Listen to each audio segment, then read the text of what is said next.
Hi, this is Kara from the Special Needs Mom podcast. And this is Angela from Especially Organized, Sensible Solutions for Special Needs Moms. We have this heart for special needs moms. And so we thought, you know what, let's combine forces.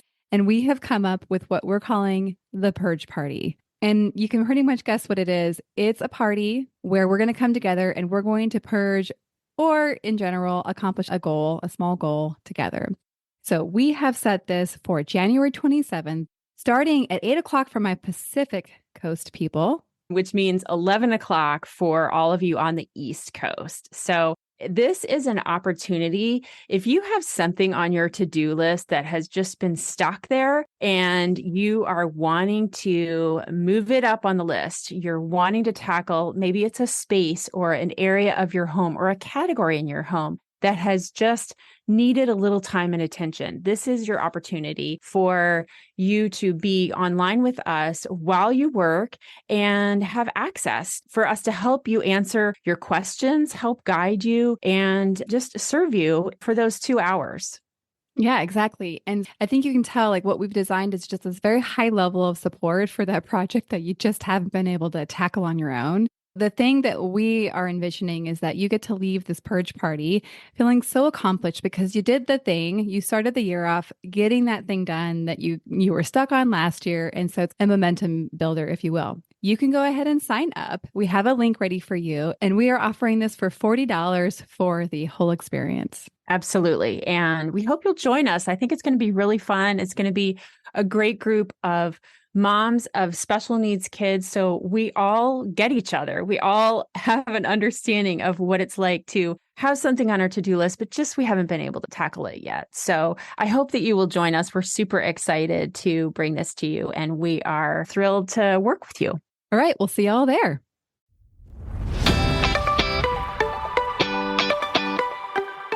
Hi, I'm Kara, life coach, wife, and mom to 4 incredible and unique children. It wasn't all that long ago that my son received a diagnosis that had my world come crashing down. I lacked the ability to see past the circumstances, which felt impossible, and the dreams I once had for my life and family felt destroyed. Fast forward past many years of surviving and not at all thriving, and you'll see a mom who trusts that she can handle anything that comes her way and has access to the power and confidence that once felt so lacking. I created the Special Needs Mom podcast to create connection and community with moms who find themselves feeling trapped and with no one who really understands. My intention is to spark the flare of possibility in your own life and rekindle your ability to dream. This isn't a podcast about your special needs child. This is a podcast about you. If you are a mom who feels anxious, alone, or stuck, then you are in the right place. Welcome. Well, hello and welcome to the Special Needs Mom podcast. Today is an interview style episode, and in just a minute, I will tell you all about our guest.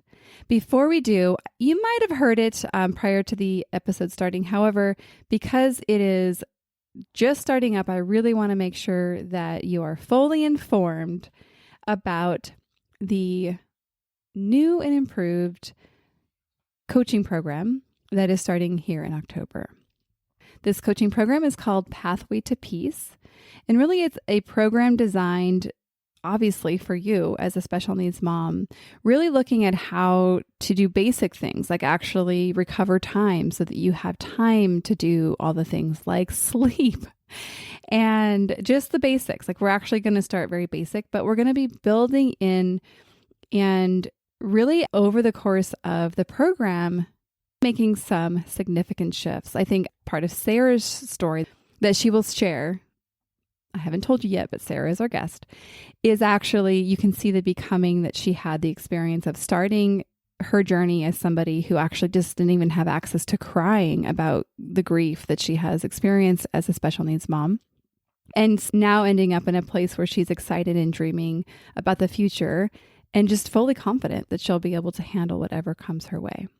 So that's, I think, a really good example. Instead of me telling you about what it's about, really, that's the experience that this group coaching program offers. So I invite you to explore what it would be for you everyone's journey is different. We're all coming to this at a different place, but the invitation is to explore. And so the best way to do that is to click on the link on the show notes of this episode. And really what it is it opens up a conversation about, is this group right for you? I look forward to meeting you and having that one-on-one conversation soon. Okay. Well, now let me talk about Sarah. Sarah Hoke is our guest today. As I indicated earlier, she's actually somebody that has gone through the coaching program. It was a little bit different. She was an OG. It was a little bit different when she went through it. However, based on her good feedback, I've made some adjustments and improvements and really just added a lot of value, ultimately, is what I decided to do. Sarah is a mother to 3 young and adorable girls. Her girls are currently 4, 2.5, and 3 months old. She's also a labor and delivery nurse and has been married to her husband for 11 years. And she lives in New York City, and I just have thoroughly enjoyed witnessing her life. Something that didn't come up inside the interview is her child's actual diagnosis. Her middle daughter, Phoebe, who's 2.5, is diagnosed with Digeorge Syndrome, also known as 22q11 deletion. That just sometimes gives a little context. Interestingly enough, I think that, as you might have gathered if you've been around here a long time, we don't spend a lot of time or energy really about the specifics of a diagnosis unless or as it pertains to the experience of the mother. And so I want to get into this episode, and like any story, I invite you to see where you relate. And I invite you to see where Sarah might be different. The way that she's processed something might be totally different than how you would approach it. But that's okay too. I think there's learning in all sides of the story. So without further ado, let's get into the episode. Enjoy. Well, Sarah, I've been looking forward to this conversation a long, long time. Welcome to the show. Thank you for having me. I'm excited to be here. So I'd love to get started with your story, your becoming, how you became a special needs mom. So tell us, what has been your becoming? Well, my middle daughter is our daughter with special needs. And when I was pregnant with her at 28 weeks, they found too much amniotic fluid. And that was our first sign that something might be wrong. But the doctors kind of dismissed it, saying that it could be nothing. But because of me being a nurse, I did a little bit of research, and I found out that we had a really high chance of birth anomaly. So I was like, okay, I have to either decide to go through the rest of this pregnancy worrying maybe for nothing, or I'm going to choose to stop worrying now and we'll see what happens, which is what I decided to do. And after at least a week of worrying and doing research, then I was able to be okay, I'm going to enjoy the rest of this pregnancy. Then when Phoebe was born, this is fun. I was supposed to work that day because I worked at the place where I gave birth as a labor and delivery nurse. And I woke up early with a contraction, fell back asleep, woke up 10 minutes later, another contraction. And it still took me over an hour before I realized I was in labor. And I called out of work, and I called the babysitter, and I showed up at 8 a.m. and she was born just an hour and a half later, 9:41. That's like a dream. I'm so jealous of that. Anyhow. It was one of my dreams. And I was completely unmedicated, which was also one of my dreams. So it was such a great labor and birth. And then it was special too to be surrounded by people that I knew and trusted. So when she was born, they put her on my chest, and within seconds, I could tell something was wrong because she wasn't breathing well and staying blue too long. And there's actually video footage of my face changing. It's amazing. I was that's amazing how fast I just knew my face just looked really concerned. My coworkers took her to the baby warmer, and I was watching the clock, and by 1 minute of life, they were bagging her. And I was good, they're doing everything on point, exactly like the book says, you're supposed to do. Then the NICU team came in, and they continued putting her on a CPAP machine. And then I was watching the clock because I knew if they kept her on for 15 minutes, then that meant she was going to the NICU. And 15 minutes came and went. So I wasn't surprised when they were like, came over and they're like, okay, say goodbye to your baby. We're taking her to the NICU. So like this whole time I was still very calm because I understood like this happens sometimes. Maybe there's a little extra fluid on the lungs. She'll be fine. Maybe she'll be in the NICU for the first 24 hours with a little CPAP support. Everything's going to be fine. An hour later, 3 doctors walked back in the room from the NICU team, and the look on their faces just told me instantly, like, this is not okay.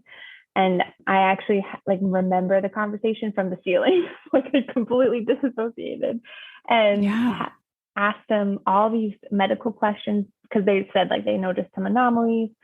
And I just like had this whole intense medical conversation with them, asking all these questions like I knew what they were talking about. And I don't really remember anything.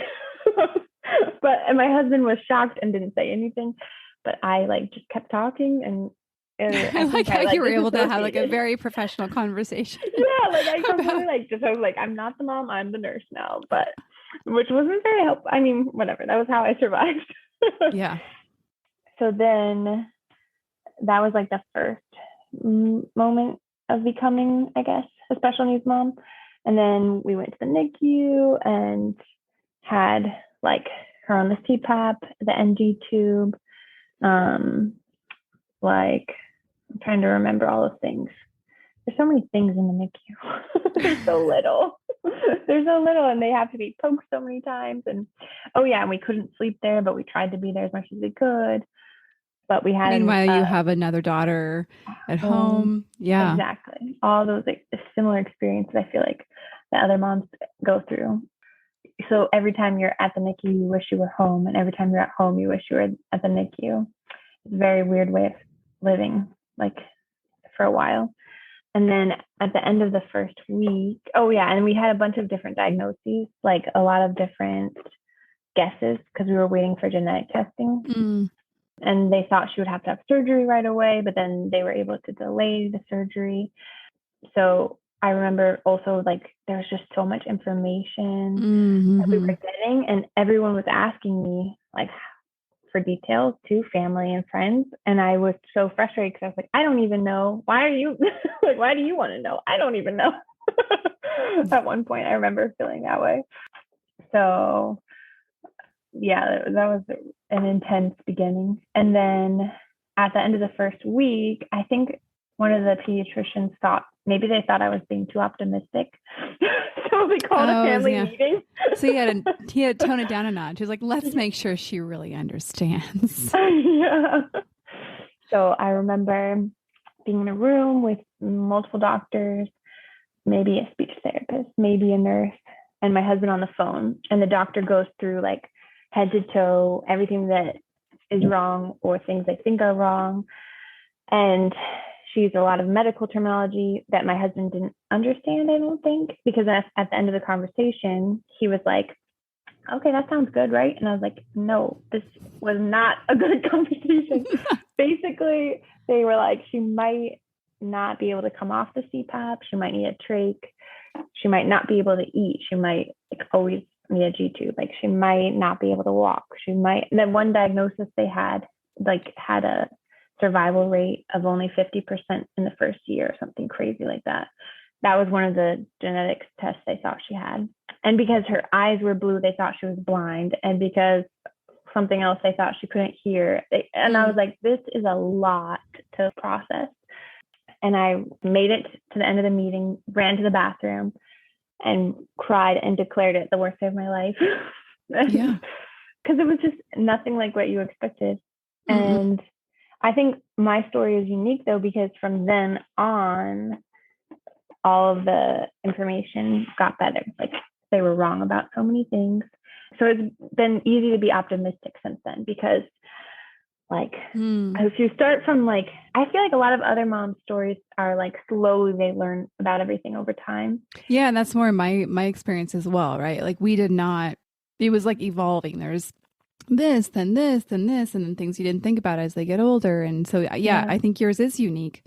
Yeah. I can think of another mom. She has a podcast, actually, Madeline Cheney, and it's the Rare Life podcast. Everyone should go listen to it. It's amazing.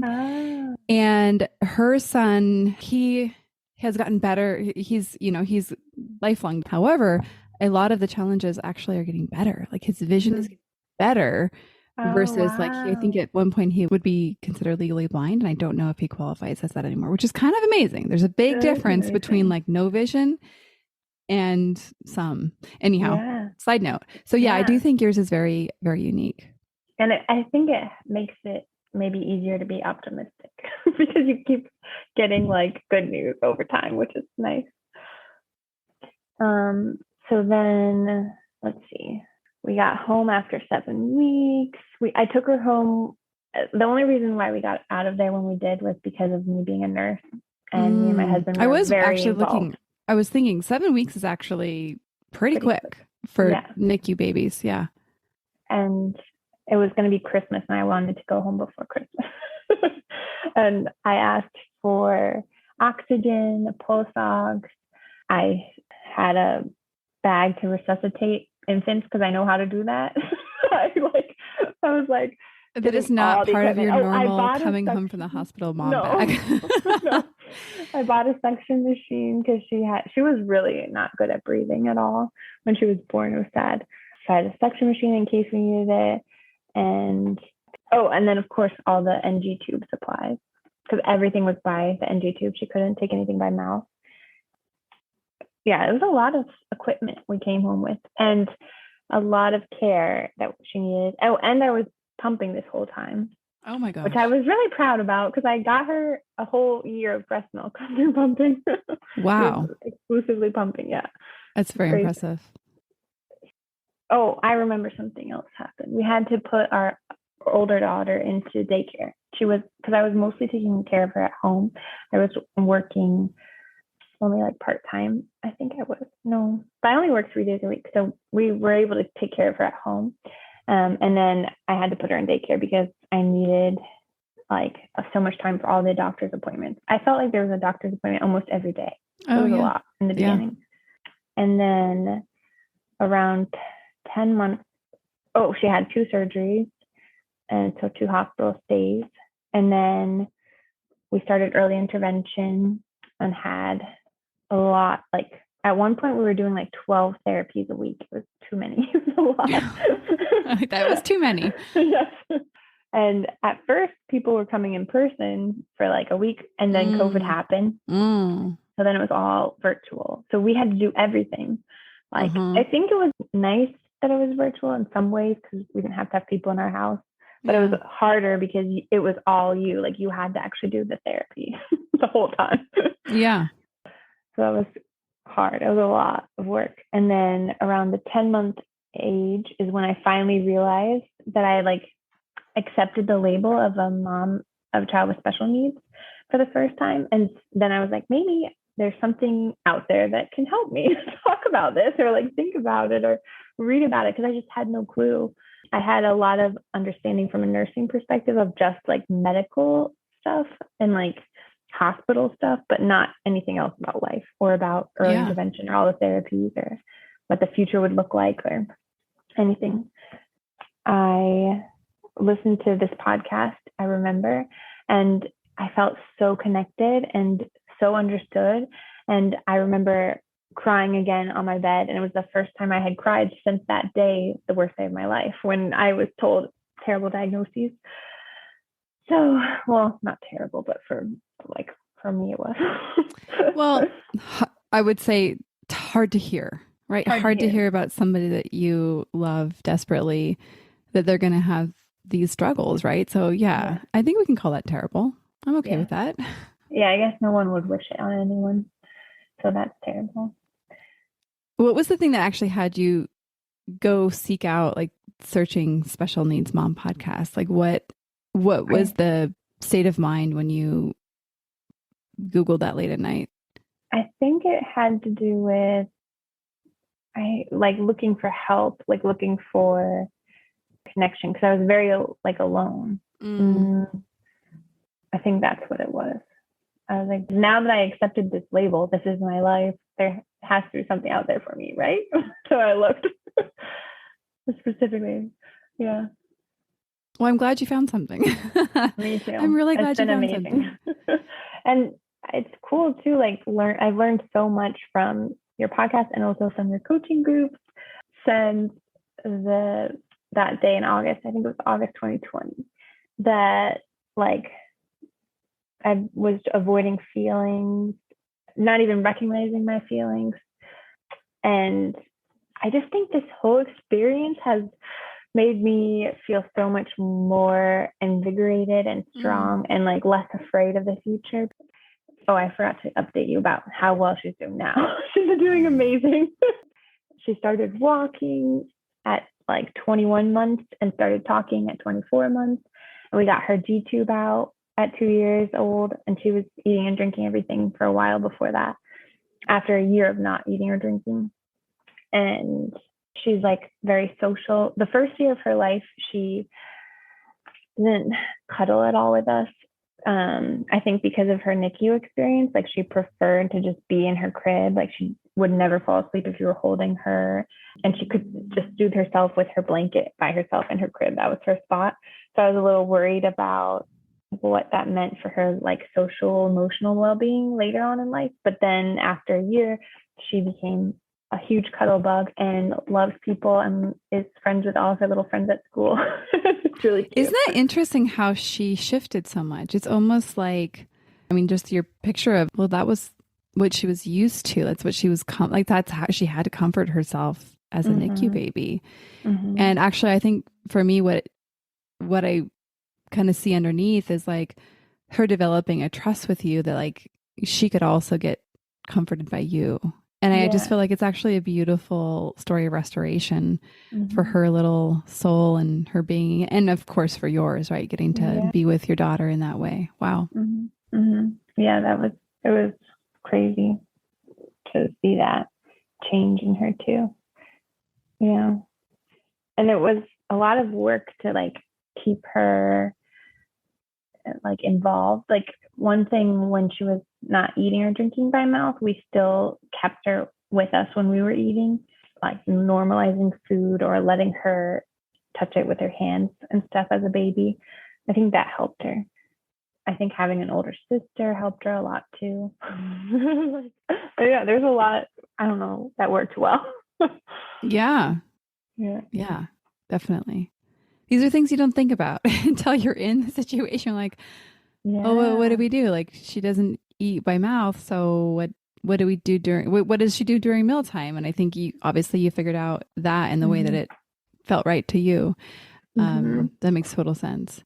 And we also have to mention that she also now has a little sister. So since this, she actually has become a big sister to your youngest daughter. We had our third daughter 3 months ago.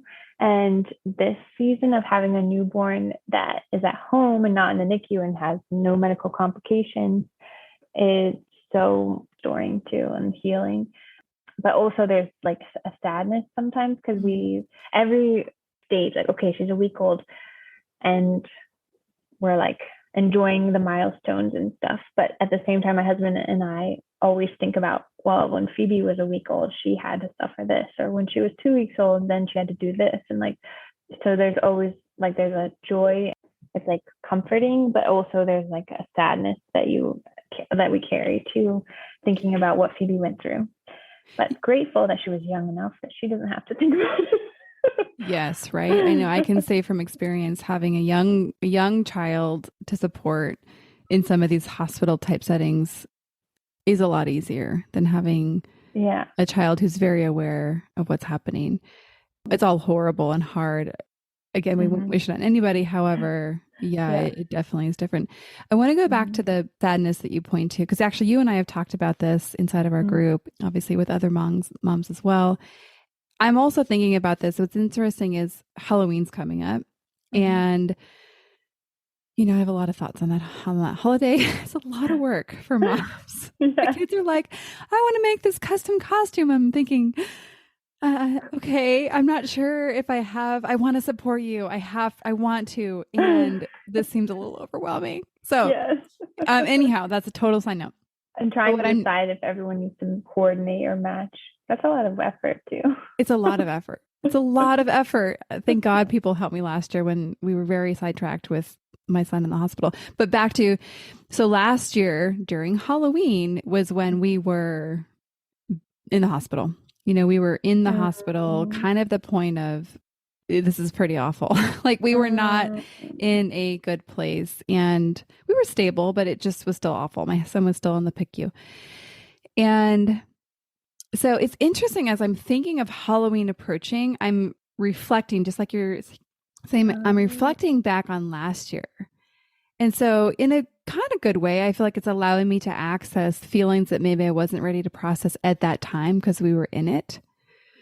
But I do think that whether it's other children of ours going through milestones or even just watching, this is what we've talked about before, watching other people have babies or have children who don't appear to have the knowledge. And of course, we have no idea what they've been through, that don't appear to have the experience of having a child that's been hospitalized and has disabilities and medical complications. There's like a sadness I notice. There's also like, I think jealousy that like they live in a world where they don't know what we know, because knowing what we know is hard. Like it changes you. And so anything to add on that and what you've experienced and what you notice kind of triggers you in terms of either sadness or jealousy? I think being in the field of being a labor and delivery nurse is triggering. You're like, yeah, every day this happens, Kara. Yeah, like I was very worried when I had to go back to work after maternity leave, after FCD, because that's every day, like seeing moms give birth, and sometimes like usually everything's perfect, but they were like complaining about something that in my mind I'm like, just be happy your baby's with you. Like, or they're complaining maybe about breastfeeding or something. I'm like, in my mind, I'm like, just be happy you get the chance to breastfeed. Like, but I don't say that, but of course, but you think it. So yeah, definitely had to struggle a lot with jealousy. One time I was leaving work and I saw a mom leaving, like waiting for the car to get into to go home with her baby. And I was surprised. I was like, wow, I'm jealous even of her because she's taking her baby home like right away. And I was like, wow, like this, yeah, it definitely comes up. One of my coworkers told me that I was the strongest person she knew, because I think a lot of my coworkers didn't expect me to come back after what we went through. But I think being able to work in the hospital where I gave birth and experience the trauma has been amazing. Like, I don't know, I really enjoyed revisiting the feelings or memories, and then also knowing that like my experience is making me that much of a better nurse for the next mom that has to go through something. Yes. And I think just want to acknowledge like your willingness to engage with the emotions, that revisiting the path that you went down. I just think I love that you pointed to like, oh, obviously it serves you and it gives you access to healing and recovery, but it also gives you access to your purpose of helping other moms and really being somebody that can hold the space for them when perhaps you have moms that it doesn't go textbook. You had shared with me before a little bit about the experience with the doctors, like your friends as nurses and the doctors that perhaps told you everything's going to be fine. Because you're kind of on the inside loop, right? I guess I would love to hear a little bit about how do stories like yours impact the medical community? Yeah. We appear very stoic and professional, I think, or at least a lot of us. That's what we're taught to do, to make experiences that we're going through at work not about us. Obviously, it's about the patient and the family. But I know that we're affected healthcare professionals. The nurse that was my delivery nurse when Phoebe was born was definitely traumatized because she expected a healthy baby just like I did. And she actually wasn't the one that started resuscitating her, and another nurse had to come in and do it, because in that moment, like, you're so personal to it. You're the delivery nurse, like, this is your patient. And you're just in shock too. Like, Also, the doctor that gave us all the bad news, when I saw her a few months later, she was very like embarrassed, and you could tell like horrified about what she had told us, because a lot of it wasn't true. And like, even though I didn't cry in the meeting, like she knew I understood what she was saying. And then to see how well Phoebe was doing later, I was like, just be happy with me. It's okay. But she just felt horrible for what she had said and predicted wrongly, I guess. So, What did you say to her when you saw her? Like, what was it like for you seeing her months later? I guess I was just happy that Phoebe was doing well. And that I remember I had come back for an appointment and I was carrying Phoebe in a carrier. And I just kind of updated her a little bit on her like medical stuff or whatever. But like mostly just I was happy. And then I felt bad when I realized how upset she was. I was like, oh, sorry. It's okay. I wasn't mad at you. So she actually said something. She acknowledged it to you. Yeah. Mm-hmm. Wow. Mm-hmm. Yeah. Wow. It's hard to do. Yeah. I respect that. Mm-hmm. So yeah, I guess like knowing that like it does affect your healthcare professionals, even if they don't say anything or even show any emotions about it, is like, yeah, it's I think good helpful insight to know. Yeah. So knowing that medical professionals are trained to be stoic, do you think that's how it should be? Do you think they should be trained to be unfazed by what's happening? That's a good question. I think it is better.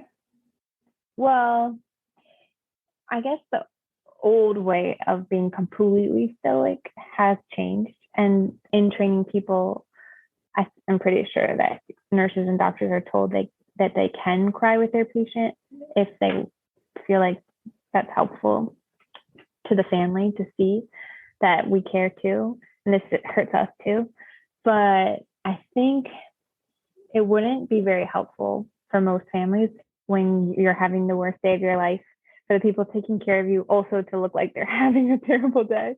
Like you need them to like be strong enough to get you through what's going on. You're like, the last thing you want to do is have to caretake your nurse or doctor. Yeah, like when you're, no, it's like, thank you. Yeah. And I guess it is kind of a tricky thing, right? Where how are they to know how their patient needs them to show up emotionally for them? For some people, it's going to be like, I need you to be the rock. I don't want to know the impact to you personally. I just need you to be the like, give me the stats and figures and what to do.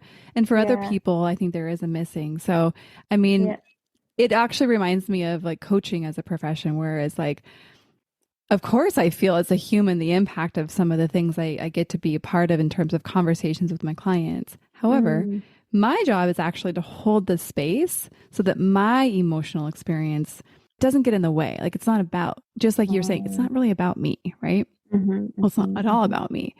And every once in a while, of course, as you know, like I interject my personal experience. However, it's always through the lens of how does this serve the client and what they're looking for. I mean, I think it could be similar for medical professionals. Really, they're holding a space in a very different way. And you're right. I think the old school is like sterile, like metal tables, like very, and I hope it's softening, right? Where, I could go on and on about that, but we'll change topics for a second here. So going back to you choosing to trust the doctor at the time that you were, I think said 23 weeks, 28 weeks. Yeah, 28. 28 weeks. You kind of did some research. You thought, I'm not sure actually they're right about that. But then you chose to move on and to trust. Now looking back, knowing kind of what happened, are you glad that you chose to move forward and trust and not to kind of continue in the what ifs? Like, what are your thoughts about that now looking back? I think I'm very happy that I was able to enjoy the rest of the pregnancy without worrying and with getting enough sleep at night and not like laying there wondering what was going to happen. But I also think it would have been nice to know her genetic diagnosis before she was born. So maybe if I had stuck with my instinct and said like, maybe we should make sure something's not wrong, we could have found out before she was born, which So that there's definitely a little bit of regret for not standing up for myself or trusting like what I researched, you know, too. I think that's a balance I've had to learn, like taking care of Phoebe too.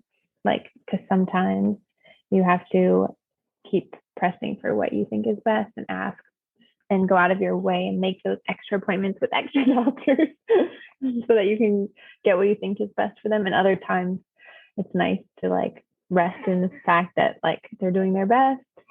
They say this is the way to go. Okay, I'm going to trust that for now and not stressing about it. Yeah, it's definitely a balance. Yeah, I think so well said. And I think even when it comes to like you said, like we were doing way too many therapies, especially when you think about doing them all virtually. I'm like, oh my gosh. We actually just quit physical therapy again. Mm-hmm. We were doing birth sessions to kind of rehabilitate Levi. And I just looked at the overall picture and what it would take to get him there and the value of him going. And I thought, you know what? This doesn't fit in the whole picture. It's like not a net positive experience. Yes, there's of course value in going to physical therapy, but all the factors involved, we're not going to do it anymore. And it feels so good to be able to quit, right? To be able to be like, nope, we're not going to do that, even though of course there's value, but just to kind of actually have peace in deciding. And like to your point, sometimes choosing to trust and sometimes choosing to push. And now that I'm saying that, kind of what you said is like, it really requires you trusting your instinct, which I think is like your gift of looking back and looking at that first conversation with the doctor is recognizing, oh, there was a little bit more instinct I didn't give enough voice to, or maybe I would have given more voice to it in the future. And now you do. Yeah, true. One thing that helped me since the 10-month moment of listening to this podcast and realizing that I'm not alone in this is hearing all the other moms' stories. Like just normalizing this experience has been like huge. It's been everything. I love it. I think it gives me so much hope for our future, and like just life is like so much more manageable when you have an idea of what it could be like from what other moms say. So I just wanted to tell you that. Well, thank you. I mean, I think obviously like that lights me up to know that the work that I love so much impacts you and of course the other moms. And the question I would have for you, how do you look at your future? When you look at this future, because Phoebe still has disabilities, right? And medical complexities. Like this is not like, oh, we're all done. We graduated. Like, even though I think you do have this way of being very optimistic, which I think is beautiful. And it serves you and I think your family well. But when you think about the future, what comes up for you? I guess there's a lot we still don't know how it's going to work out for Phoebe as far as education or mental health or physical, like there might be future surgeries. There's a lot still we don't know, but I'm no longer afraid like I once was, because I know that anything that comes, we can handle it. And there's so much evidence from what we've been through and how well we've done. So yeah, knowing that is amazing and is everything. And I think what I've learned too is that a lot of the fear of the future that I had was all about feeling, like being afraid of feeling scared or being afraid of feeling anxious, or like in the beginning, I remember my image of a special needs mom was someone who was sad and lonely because I just didn't know. Yeah, I can totally picture it. And probably based on the experience you were currently having, right? Yeah. True. And like, so then realizing that I can handle feelings. Yeah, I think it is so funny. It sounds so simple, right? Having a feeling, feeling a feeling. It's like, I think, and even now it sounds simple, but it doesn't necessarily mean it's easy. And I think that one of the things in being the mothers that we are called to be, it fast tracks our requirement to get really good at this. Actually, my therapist tells this to me. She says something like, I'm trying to think of her words. I do like her words. It makes me feel like, yeah. But it's something like, you have to be able to process so much more quickly and effectively because of what you deal with on a daily basis. And it's you guys get to hear Juliet in the background, which is totally fine. I think that it's simple, but it's not easy. Oh, yeah. It sounds to me like the gift that you've gotten over the last, now she's 2.5, has really been having the confidence that you can process the feelings that will be required with whatever happens in the future. So it's like you have this ability to trust yourself and ultimately be able to know that even if it's really hard, like excruciating, crushing, there's still a knowingness that you're going to be okay. I agree. And hearing stories from other moms is like evidence to knowing that. And like building a new image of our future that's not what I originally thought, but it's still like full of possibilities. Yeah, totally. I want to go back to something because I do know your story. I have the privilege of doing this. Something you shared is that because the amniotic fluid was extra, you had extra belly, and therefore you actually had stretch marks or have stretch marks. Yeah. And you had shared with me the experience of actually having these physical representations, these literal scars. You actually love them because they give you, it's almost like what is the experience like for you? I'll let you say in your own words. I didn't have any stretch marks after my first pregnancy, but because of Phoebe's extra fluid, then I had all these stretch marks. And at first, of course, I hated them. But then, like, after all the suffering that Phoebe went through, I like being able to point to them and having, a physical evidence of what we went through and the suffering that she went through and what I went through as her mom. It's so nice to have something concrete that you can be like, see, I went through this. So it came out the other side. Yeah, it was really powerful. It's actually funny because, I don't have any tattoos. I'm not in any way against tattoos. I'm just really like, it's a big commitment, right? Yeah. A hard time with that. But after this year with Levi, I'm like, maybe I need a tattoo, like something to actually physically, and I have no plans unless somebody wants to design something gorgeous for me that I want forever. You can see, I'm like, oh my gosh, that's big. But I kind of feel like there's something that feels really good about physically being able to validate the pain and the hurt that you went through, and then even you still experience as part of your story. So I love that. I love that part of your story. Yeah, that's true. So I want to know what else you've kind of learned about yourself. I think after having Phoebe, I recognized that I had these subconscious beliefs about ableism, like our value is in our productivity, and that it's valuable to be like efficient or valuable to be frugal, and the amount of money that it costs for Phoebe's healthcare. I was like, this is not frugal. So like, just being confronted with all of those beliefs that I had that were not true was like a huge growth and change. And I hope that I continue to recognize other beliefs that aren't true that I can unpack in myself. Yeah. Yeah, no, thank you. I think I very much relate to that because I think I'm constantly recognizing and becoming aware of like, oh, interesting. Like I even look back at myself like, like 6 years ago and like not that long ago. And I'm like, wow, like I've changed a lot in the way I think about things. And I think each challenge that we go through, I think helps continue to expose some of the thinking that we had that maybe we recognize like, oh, actually that doesn't serve us, our community, or our children in a way that we like, right? So I thank you for putting that in there.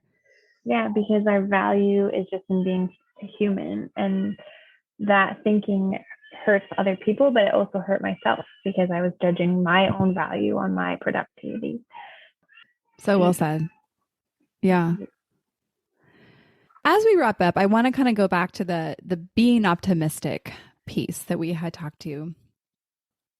And I'd love to hear just your take, because it occurs that you're actually a very naturally optimistic person. I would relate. I feel like I'm very much the same. So how do you pair being optimistic and actually bringing that, but also acknowledging the sadness, the loss, the grief that is part of this life as well? Yeah. I think that is somewhere that I'm learning to continue to do because it doesn't come naturally. I naturally will stuff the negative, quote unquote, negative feelings. Yes, same. But then when you do that, it comes out in other ways, like when you lose your patience with your kids, or when you, like for me, I think gluttony is a thing that I struggle with when I'm not dealing with my feelings, whether it's overeating or like binge watching a show or something that's like not healthy and helpful, but it's a way of avoiding my feelings. So I've had to learn like warning signs, like when I'm doing that, and then focusing on like the physical part of it, like the tense shoulders when I'm stressed, or like the heartache kind of in your chest or something, like actually like allowing myself to notice that and feel it has been what I've learned. I never could do that before. Didn't even recognize it when I was feeling something. Well, what's interesting is that I do remember you saying at one point, like, I just am not very aware. I don't know. Yeah. And I guess I just want to acknowledge and celebrate as we wrap up this episode that I feel like you're one of the most aware people I know now. And So I think funny. for you to be able to kind of come into the conversation, like believing about yourself, like, I don't know how to listen to myself, but to recognize it's actually a skill developed, right? Like you actually, day by day, week by week, hour by hour, whatever, you developed the skill of becoming aware. And it occurs that's a huge gift for you. And I think it's going to be a gift for your family. Well, Sarah, thank you so much for firstly trusting me to be your partner in the special needs mom journey, but also for showing up for yourself. I just think it's such a inspiration to me personally, and I think it's going to offer the same thing for this community. As we wrap up this episode, is there anything you want to say to have it feel complete for you? No, just that I appreciate everything I've learned from you through the podcast and through coaching. So thank you. Oh gosh, it's my honor and my pleasure. With that said, we'll see you all in the next episode. One more thing before we officially wrap up this show. Sometimes when I'm listening to podcasts, I have the experience of wanting more. I'm listening at the very end thinking, I sure wish that episode didn't end. I invite you, if you feel in any way the same way, I invite you to the Special Needs Mom podcast community, which is a free group that I host on Facebook, where we as a community of fellow moms who listen to this podcast and are experiencing life in similar shoes, get to talk to one another, get to share stories, get to actually interact. I hope you'll consider joining. See you over there.